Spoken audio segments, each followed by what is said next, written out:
Hey everybody, Dreamroom64 here, and today's topic is really just a casual discussion of what I have going on with this setup and why I did it. And I'd also like to talk a little bit about audio gear, because I think that so many people overlook good audio gear. It's out there for cheap, and it's a lot of fun to play with, at least for me.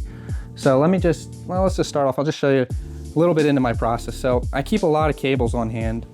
I have like a 19-foot component video cable here. I've got a bunch of 70-foot optical HDMI cables. I got them really cheap one time on eBay. Somebody just had this impossibly low price, and they actually mailed them out. I only paid like $7 for each of those. I keep a bunch of speaker wire that I've had over the years. I've built and torn apart different setups, and I end up in the end with tons of all kinds of bits of speaker wire. So I keep all those scraps, and I can use them to change setups. Now right here, this isn't the one I had at the end of high school, but I got my first audio video receiver at the end of high school. I got a secondhand one for around $50 or so. And it's what really got me into this world of playing around with speakers, because once you get one of these, and this is from 2001, by the way, they're not worth much. What you can see on the back is there's a bunch of speaker terminals. So these amplify speakers. They also serve as a video switch. It's an audio video receiver. Short for that is AVR. So I'll call them AVRs mostly from here out. You get 4 S-video inputs on this model, pretty neat. 3 S-video outs, lots of flexibility. So I just have a lot of fun playing around with these things, new or old. The old ones are just not desirable in terms of people who want to build the latest home theater setup, because they don't do Dolby Atmos. This one doesn't even have HDMI. This one doesn't have any kind of room correction software in it or speaker tuning that's automatic. So there's some shortcomings to using an older one, but they're so cheap, and like this one has a lot of potential for a CRT setup. Now, speaking of the CRT setup, you see these speakers right here.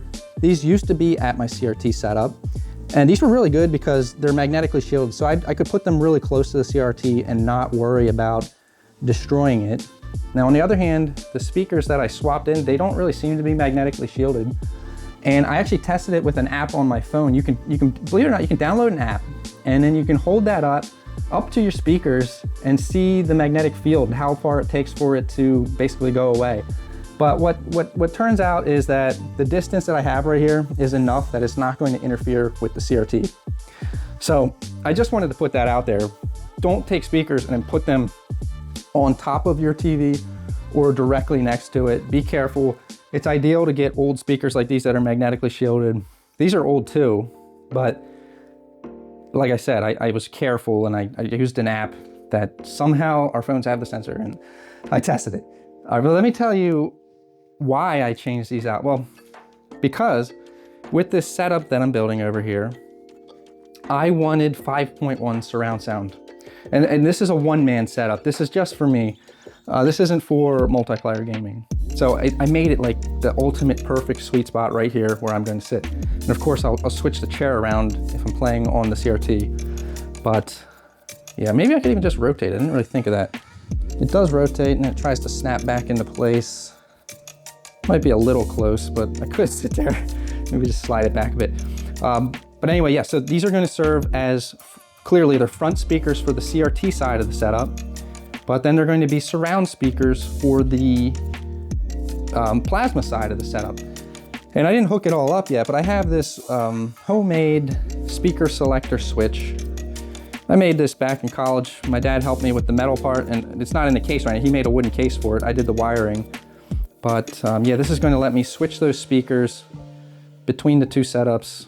And you can buy something like this.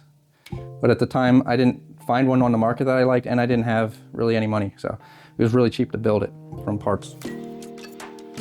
Okay, so let's see. Let's talk about the end goal here is to have 18 consoles hooked into the plasma. And it's actually going to be pretty easy because I already have just about everything 240p going through these SCART switches. And again, I'm not, 240p is primarily going to be played on the CRT. But it's still nice to have the option to play them on the plasma sometimes. And then everything that's 480p and 40i is generally going through component video in this switch. Both of those switches meet up into the RetroTINK-4K. And then HDMI stuff, I'm going to use switches like this, which they don't add any lag, and they work reliably automatically. and they're way cheaper than buying these fancy analog video switches. So, and one other thing I should mention, I found that I'm able to daisy chain some HDMI switches. HDMI is a finicky beast, but one thing I have tested is I've tested running HDMI consoles from this setup into an HDMI switch that I keep at the back of here behind the TV. And then I even have a splitter box here coming out of this. All this somehow works. And then I run a 70-foot optical HDMI cable. It doesn't need to be that long, but I do have a bunch of those, as I said, into the other switch, this one, which then goes into the RetroTINK. RetroTINK then does upscaling or maybe just a pass-through for some sources. And it goes out into the audio video receiver here. Then it goes into the TV. Somehow, miraculously, I tested this last night, it all works. I'm kind of baffled that many HDMI connections work. Plus, nothing in the chain adds lag except for 1 or 2 milliseconds from the RetroTINK-4K. And then this plasma TV itself, the display lag on it is roughly 2 frames, which is within reason for me. All right, now let's look down here at the Denon. So yeah, I've had this since college. I got it for about a quarter of its retail price. I bought it when it was a few years old. It's worked perfectly ever since. Never had any problems with it. I don't plan to keep it on the floor like this. This is just to really test the setup. Where I think I'm going to put it is down here. And I'll probably replace this Sony 5-disc DVD changer. As cool as it is, I'm not using it much. And I actually just got another really cool DVD player. You probably didn't expect to hear somebody say that they got a really cool DVD player. It's not really a sentence you expect to hear too often, but I mean, this thing is cool. It's a Sony ES. Just super sleek. Anyway, I'm getting distracted. Let me get back on topic. All right, so let's talk about this soundbar. Back on the topic of audio gear. So this soundbar here, guess how much it cost when it was new? That is a $1,400 soundbar, 46 inches long, aluminum enclosure. It has 5 tweeters and 6 mid-range woofers, carbon fiber. Man, it's cool, $1,400, but I only paid $100 for it because that's the funny thing about audio gear. It depreciates like a rock, but it doesn't depreciate typically in audio performance. You can buy old speakers and they perform great. Sometimes you'll buy an old speaker and they might be rotten, the foam might be rotten, and they're really old, that happens. And that can be fixed with a refoaming kit for DIY for not much money. But yeah, let me show you what's special about this soundbar here. And by the way, I figured out a way to mount it onto this stand. I have it angled slightly because I want the sound from those tweeters to kind of reach my ears as reasonably closely as possible. It's not perfect. It would be better at a slightly sharper angle, but that's pretty decent. But anyway, this soundbar here, you know, it's not like the other soundbars you're used to seeing. It doesn't have a power cord. It doesn't have HDMI. It doesn't have optical audio. Nothing of that sort. It just has 3 pairs of speaker binding posts, because on this side you have the right channel, that side you have the left channel, and then you have a center channel, all built into this one bar. And while it is ideal to have separate speakers, you know, like you can see over here, I have a separate center, left, right. You know, I just don't have room to do that over here. I mean, I do have room, but I don't want to block this walkway. And I just wanted to try this, and I'm really happy so far with how it sounds. So yeah, it's a passive soundbar. Cables, right now I'm running them down here into the AVR. And you know, like I said earlier, these AVRs are so versatile. You can do so much with them. And as you can see right now, I'm just using a single HDMI input. I'm using 5 pairs of the speaker jacks, and I'm using the subwoofer pre-out. So the subwoofer, that is an active speaker. It's not a passive speaker, meaning the subwoofer has its own built-in amplifier. This is an old one from a brand called Velodyne. And it's also the same brand as the one over here. I got that at a thrift shop, really cheap. What I found is old subwoofers still perform really great. I mean, I don't think they're as efficient as a new one. New ones usually don't have a cooling fins on the back like this.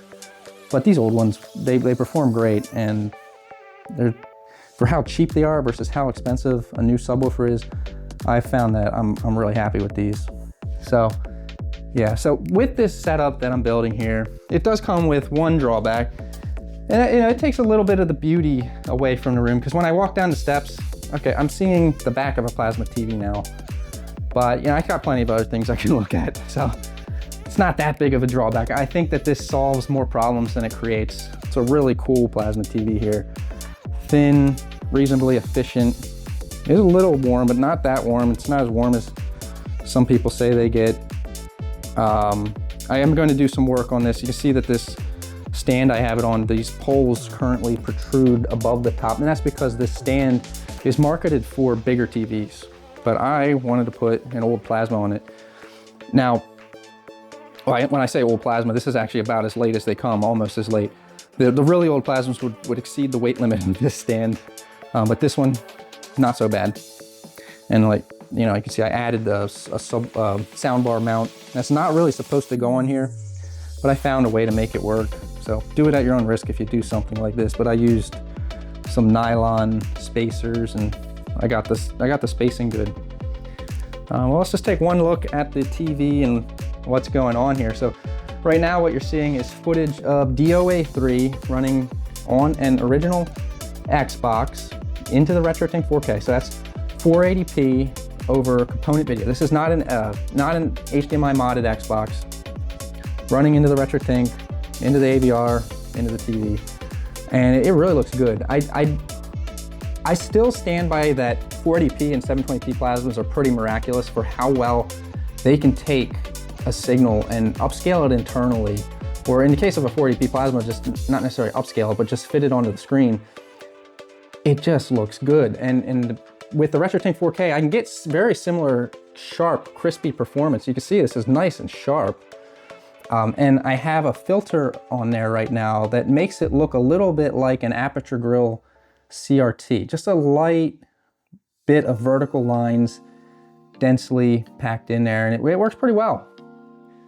Really nice. Now this plasma, it's going to look kind of dark at certain angles. That's because the filter on this particular model is designed to reject light from above. Now, that's not really a problem for me. I don't have so much light from above, and I mainly play in complete darkness at night. That's really the best way to experience plasmas, is just play in a dark room, because they don't do well with ambient light.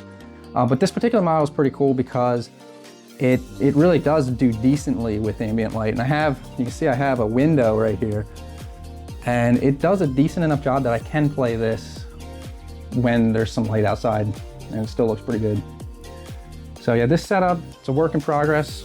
Hopefully I'll figure it all out and try to optimize it. I look at all this stuff like these are my puzzle pieces. I got speakers, you know, I bought those ones years ago. I wasn't sure what I was going to do with them. I figured I would put them in my garage. Well, it turns out I'm using them in one of my precious setups.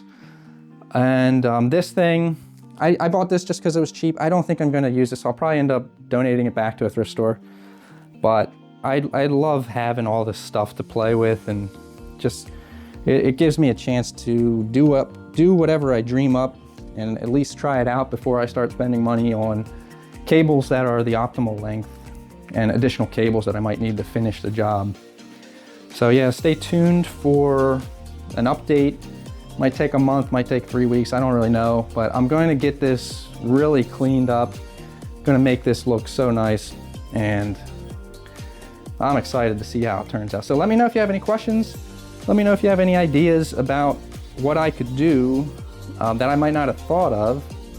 And also let me know what you think, if you'd like me to do a video talking more about speakers and speaker placement, and maybe a little bit more about amplifiers.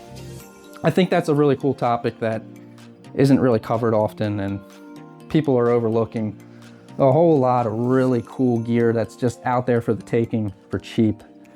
Anyway, thanks everybody for watching. Stay tuned for the next one. Bye.